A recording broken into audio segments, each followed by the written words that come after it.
जग में ऊंचा बाना मई के दूधवा ऐसन कवनो मई के दूधवा ऐसन कवनो मिठाई नहीं खे हो मिठाई नहीं खे उआ भागा बाटे जेकरा घर में माई नहीं खे उआ भागा बाटे जेकरा घर में माई नहीं खे माई के दूधवा ऐसन कवनो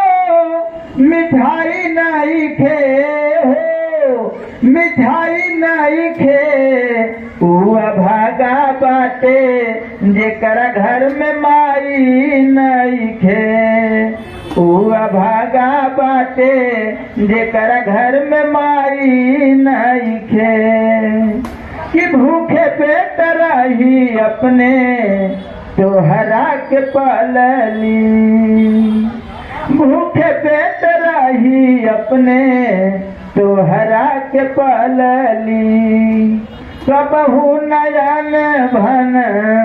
तोहरा के तकली कबहु नयन भन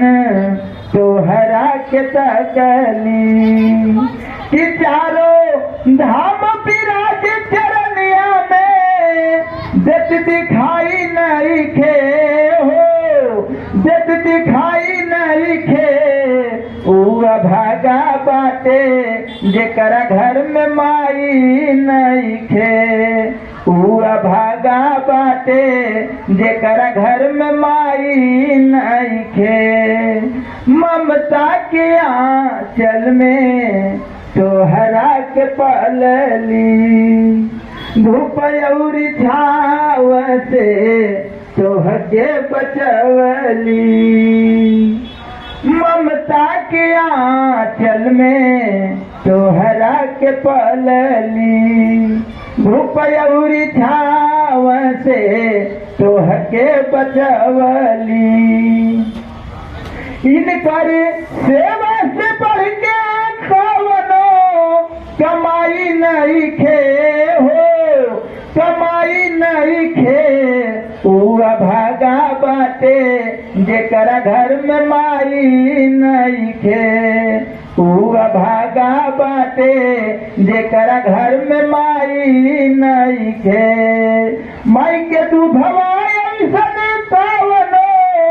मिठाई नहीं खे हो मिठाई नहीं खे उआ भागा बाटे जेकरा घर में माई